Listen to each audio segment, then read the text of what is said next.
আমরা এখন অনেকেই চাই গাছের জন্য এমন একটা খাবার বানাতে যেটা আমাদের গাছে অসম্ভব সুন্দর গ্রোথ নিয়ে আসবে এবং এর পাশাপাশি গাছে প্রচুর পরিমাণে ফুল ফোটাতে সাহায্য করবে।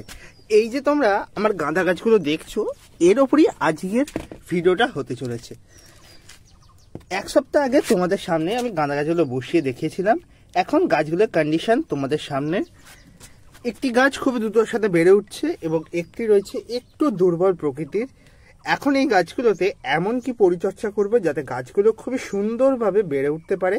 তার পাশাপাশি শীতে অন্ততপক্ষে একটা গাছ থেকে 50 থেকে 60টা ইনকা গাঁদার ফুল আমরা কি করে ফোটাবো, সেটাই আজকের ভিডিওর মূলত আলোচ্য বিষয়। নমস্কার বন্ধুরা, আমি অনিশ, তোমাদের প্রত্যেককে স্বাগত জানাচ্ছি গার্ডিয়ান বাংলা ইউটিউব চ্যানেলে। সকল দর্শক বন্ধুদের প্রতি আমার বিনীত আবেদন, আপনাদেরও ভিডিওটি ভালো লাগবে, একটু মন দিয়ে দেখুন। আর পারলে যে যে টিপসগুলো বলছি একটু ফলো করুন বা কোনো জায়গায় লিখে রাখুন, তাহলে আপনাদের গাছ করতে বিশেষ সুবিধা হবে। এই যে বন্ধুরা গাছগুলো তোমাদের সামনে আমি বসিয়েছিলাম, এই গাছগুলোর আজ 1 সপ্তাহ থেকে 10 দিন বয়স হবে দাঁড়িয়ে। গাছগুলো খুবই সুন্দরভাবে বেড়ে উঠছে। একটু বড় ম্যাচিওর চারাই এবারে পেয়েছিলাম, একদম ছোট চারা পাইনি। এবারে যে ছোট চারাগুলো আনা হয়েছে সেগুলোকে মূলত বাঁচানো গেছে, সেগুলোকে আবার পরবর্তী সময় বসানো হবে। ভিডিওর লাস্টে তোমাদের দেখাবো চারাগুলো কীরকমভাবে বেড়ে উঠছে। আর এই যে তোমরা দেখছো এখন গাঁদা গাছে কিন্তু ফুলের কুঁড়ি দেখা দিচ্ছে। এই কিন্তু ফুলের কুঁড়ি এই সময় রাখলে কিন্তু গাছে চলবে না। ফুলের কুঁড়িগুলোকে কিন্তু আমাদের সঠিক সময় কেটে গাছ থেকে বাদ দিয়ে দিতে হবে। এটাই কিন্তু বন্ধুরা প্রথম টিপস বলে চলে। এখন যদি আমরা 3টা টিপস ফলো করতে পারি, ভিডিওতে 3টা টিপস দেবো, 3টা টিপস যদি মেনে চলি আমাদের গাছে অসম্ভব পরিমাণে গাঁদা ফুল আমরা নিয়ে আসতে পারবো এবং খুবই বড় বড় সাইজের গাঁদা ফুল ফোটাতে পারবো।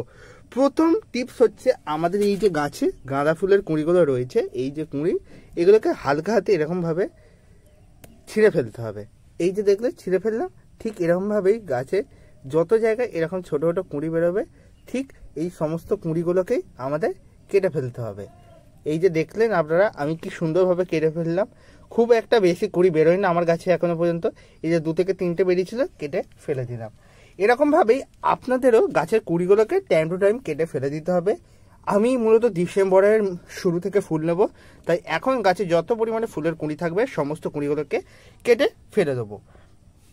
এরপর বন্ধুরা ভালো করে যেটা করবেন, সেকেন্ড টিপসে বলবো, সেটা হচ্ছে মাটিটাকে ভালো করে একটু খুঁচিয়ে রেডি করে নেওয়া। আমি কিন্তু এখানে ইতিমধ্যে মাটিটাকে ভালো করে খুঁচিয়ে রেডি করে নিয়েছি। আপনারা দেখতেই পাচ্ছেন মাটিটা কতটা ঝুরঝুরে ভুরভুরে প্রকৃতির রয়েছে।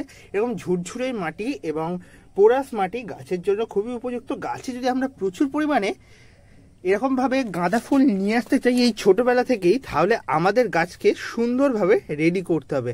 একদম বুশি ঝোপালো রেডি করলে আমরা গাছ থেকে প্রচুর পরিমাণে ফুল পেতে পারি। চলো বন্ধুরা ধীরে ধীরে জেনে নিই কীরকমভাবে গাছকে বুশি ঝাঁকড়া করতে হবে। এই যে এইখানটা থেকে আমি ফুলটা ছিঁড়ে দিলাম, এরপর এই যে তোমরা শাখা পোশাকাগুলো দেখছো, এই নিচের শাখা পোশাকগুলো খুব দূরের সঙ্গে বেড়ে উঠবে এবং এই যে কুঁড়িটা কাটলাম, এই যে খাবারটা গাছ ইউজ করতো, এই খাবারটা এখন গাছ নিজের বৃদ্ধির ক্ষেত্রে প্রয়োগ করবে। তাই এখন যাদের গাছে কুঁড়ি চলে এসছে যথাসময়ে কুঁড়িগুলো কেটে কিন্তু বাদ দিয়ে দিতে হবে বন্ধুরা। আর গাঁদা গাছ করার জন্য একটা বোনাস টিপস তোমাদের বলবো, সবসময় একটু বড় জায়গা নিয়ে নিও। আমি এখানে যেমন 8 ইঞ্চি প্লাস্টিকের টপ নিয়েছি। ছোট জায়গার মধ্যে কখনো কিন্তু গাঁদা গাছ খুব একটা ভালো হয় না। তোমরা বড় জায়গা নিয়েই গাঁদা গাছ করবে। এর থেকে ভালো হলো, সব থেকে ভালো 10 ইঞ্চি বা 12 ইঞ্চি জায়গার মধ্যে গাঁদা গাছ করা।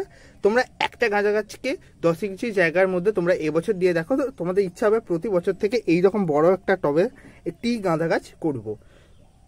আর এই সময় দাঁড়িয়ে বন্ধুরা আমরা গাঁদা গাছে কি খাবার দেবো যাতে গাছগুলো খুবই দ্রুততার সাথে বেড়ে ওঠে। এই যে তোমাদের সামনে প্রথমেই ভিডিওতে তুলে ধরেছিলাম এই যে খাবারটা, এই খাবারটা প্রথমত গাছে দিতে হবে। তো এই খাবারটার মধ্যে কি কি রয়েছে সেটা বলার আগে গাছে খাবারটা দিয়ে দিই। খুবই অল্প পরিমাণে খাবারটা আমাদের এখন গাছে প্রয়োগ করা উচিত, কারণ যেহেতু গাছগুলো এখন গ্রোথিং পিরিয়ডে রয়েছে।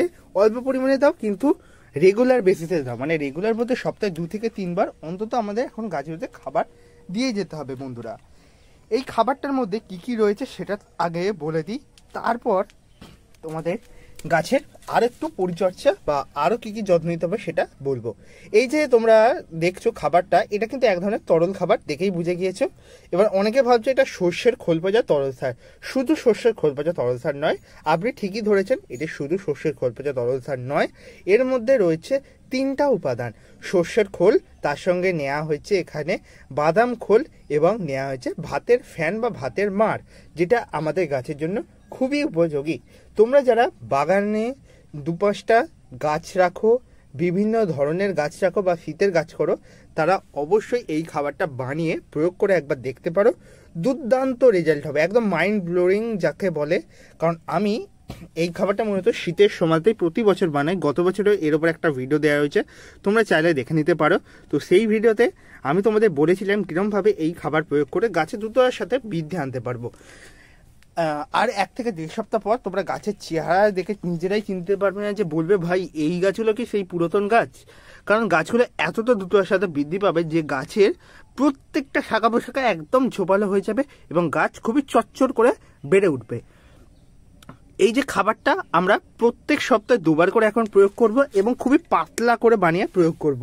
যদি এই খাবারটা 1 লিটার পরিমাণে নিই, এতে অন্ততপক্ষে 5 লিটার জল মিশিয়ে নেবো, নিয়ে আমরা জাস্ট গাছে মাটির মধ্যে প্রয়োগ করে দেবো।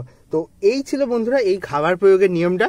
এরপর যেটা বলবো, গাছের একটা ওভারঅল পরিচর্যা, কীটনাশক ফাঙ্গিসাইডের ব্যবহার নিয়ে একটা ছোট্ট ধারণা। আমরা অন্যান্য গাছগুলোর মতো এই গাছেও কীটনাশক প্রয়োগ করব। কীটনাশক গাঁদা গাছে মূলত বেশি প্রয়োগ করতে হবে, কারণ গাঁদা গাছে একটা খুব খারাপ সমস্যা, মাকড়ের সমস্যা।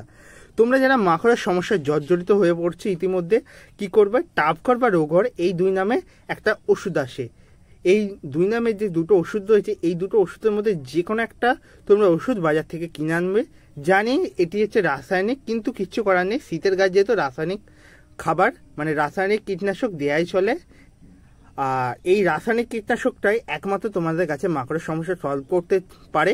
এবং যাদের গাছে কোনো ধরনের এখনো মাকড়ের সমস্যা বা বিভিন্ন ধরনের চিপস বা মাইটস অ্যাটাক শুরু হয়নি, তারা এখন কি করবে, এখন প্রত্যেক সপ্তাহে 1বার করে নিম তেল স্প্রে করবে এবং গাছকে প্রত্যেক 1 থেকে 2 দিনের ব্যবধানে 1বার করে ভালো করে গাছে স্নান করে দেবো স্প্রেয়ারের মাধ্যমে বা পাইপে ডাইরেক্ট মোটর চালিয়ে জল দিয়ে।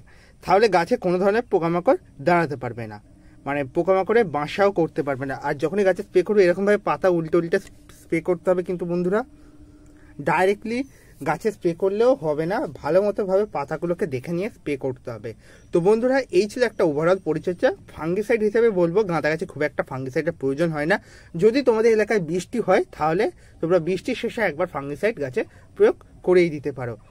আর এখন মাঝে মধ্যে আমাদের গাছে মাইক্রোনিউট্রিয়েন্ট খাবার প্রয়োগ করতে হবে। মাইক্রোনিউট্রিয়েন্ট খাবার হিসেবে আমি মিরাকুলার গ্রিন, এটা খুবই একটা সকলের পরিচিত এক ধরনের পিজিআর বলা চলে, যেটি তোমরা যে কোনো নার্সারিতে বা সারের দোকানে পেয়ে যাবে। এটি তোমাদের গাছের বৃদ্ধিকে অনেকাংশেই বাড়িয়ে তুলবে।